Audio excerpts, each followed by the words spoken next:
हमारी सबसे बड़ी समस्या है कि थोड़े ही समय में खुद का आत्मनियंत्रण यानी सेल्फ कंट्रोल खो देना।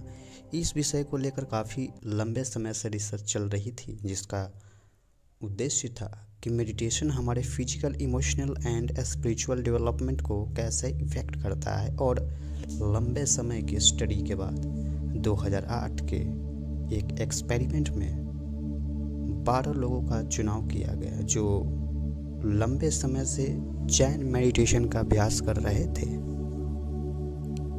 अध्ययन में पाया गया कि वो लोग जो लंबे समय से जैन मेडिटेशन के प्रैक्टिस कर रहे थे, उन्होंने किसी भी स्थिति में खुद को कंट्रोल करना सीख लिया था, बजाय उन लोगों के जिन्होंने नॉर्मली इसका अभ्यास नहीं किया हो। इस रिसर्च में सामने आया कि जिन लोगों ने ध्यान का कोई अभ्यास नहीं किया था, उन्हें सांसों पर खुद को फोकस होने से असमर्थ पाया गया। मेडिटेशन करने वाले लोगों ने अपना कंट्रोल बार बार भटकने के बाद भी आसानी से बना लिया था। इससे ये साबित हुआ कि ध्यान करने वाले लोग किसी भी स्थिति में खुद को आसानी से फोकस बनाए रखने में कामयाब हो सकते हैं।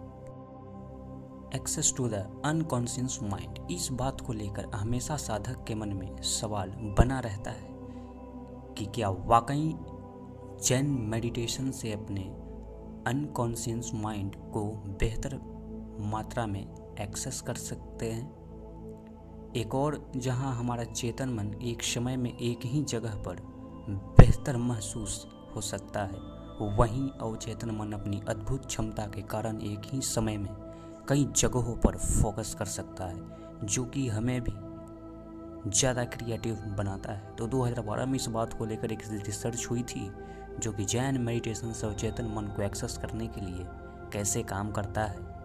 इस स्टडी में 2 ग्रुप बनाए गए और एक ग्रुप को 20 मिनट तक ध्यान करने का निर्देश दिया गया, वहीं दूसरे को सिर्फ कुछ भी एक्टिविटी करने के लिए कहा गया। इसके बाद उन्हें एक कंप्यूटर स्क्रीन पे गेम खेलने को कहा गया, जिसमें 3 शब्दों के साथ चौथे शब्द का तालमेल मिलाना था। यही नहीं, उन्हें इस बात के लिए मेंटली फोर्स किया गया कि वो इसका जवाब जल्द से जल्द दें। जिन लोगों ने ध्यान का अभ्यास किया था, उन्होंने विपरीत हालातों में भी अपने संयम को काबू में रखते हुए जवाब दिया, जबकि दूसरे ग्रुप में लोगों के अंदर एक तनाव और दबाव देखा गया, जिसकी वजह से उन्हें गलतियां करते हुए पाया गया। एक दूसरी रिसर्च में कंप्यूटर की स्क्रीन पर पूछे गए सवाल का एक ही हिंट कुछ सेकंड के लिए दिखाया गया और पूछा गया कि इससे जुड़े बाकी शब्द कौन से हो सकते हैं।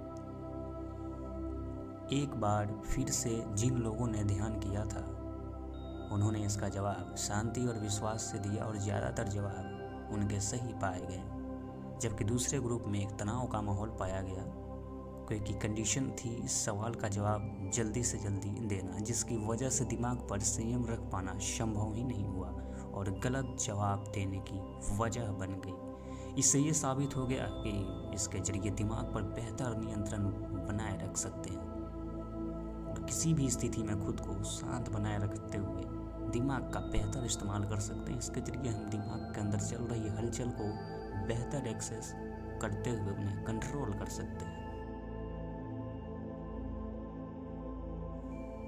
अभी तक जितनी भी प्रैक्टिस थी, उनका माइंड बॉडी कनेक्शन से जुड़ाव था, जबकि 2018 में पब्लिश हुई एक journal of traditional and complementary medicine नामक बुक में ब्रेन हार्ट इंटरेक्शन को भी समझने की कोशिश की गई।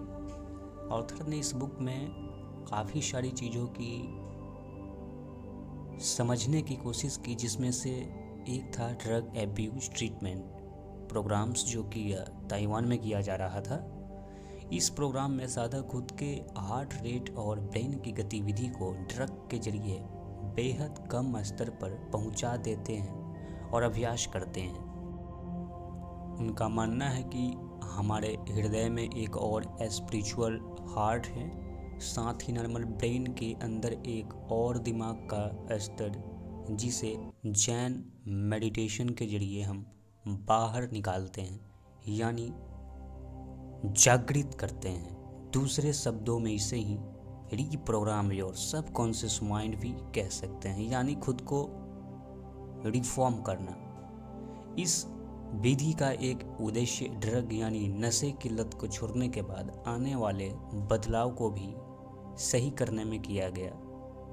जबकि एक नॉर्मल व्यक्ति जब नशे की लत से बाहर निकलने की कोशिश करता है तो उसका शरीर साथ नहीं देता है, जैसे कि कंपन महसूस करना, दिल और दिमाग का कमज़ोर पड़ जाना। लेकिन जैन मेडिटेशन के जरिए इसे समय के साथ काबू किया जाना बेहद ही आसान है। जैन मेडिटेशन का अभ्यास करने वाले लोगों के मूड में भी बदलाव पाया गया, जिसकी वजह से नशे की लत से छुटकारा और दोबारा इसके विरोध करने में खुद को मजबूत पाया गया। इसके अलावा enhance the hypothalamus and frontal lobe functioning जैसे बदलाव भी पाया गया, जिसकी वजह से हम खुद को बेहतर पाते हैं। शरीर की शुद्धिकरण प्रक्रिया में इसे काफ़ी हेल्पफुल माना गया है। जिन लोगों ने ध्यान का अभ्यास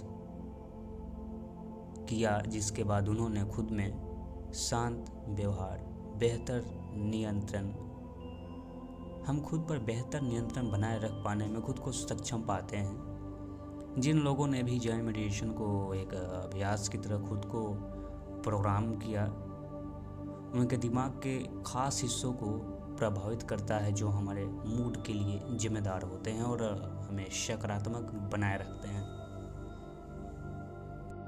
तो अगले वीडियो में हम जानेंगे Vipassana, mindfulness and mantra meditation is higher than Jain and क्विंग विजुअलाइजेशन के बारे में अनुभव करेंगे और जानेंगे ये क्या है और दोनों में डिफरेंस क्या क्या है।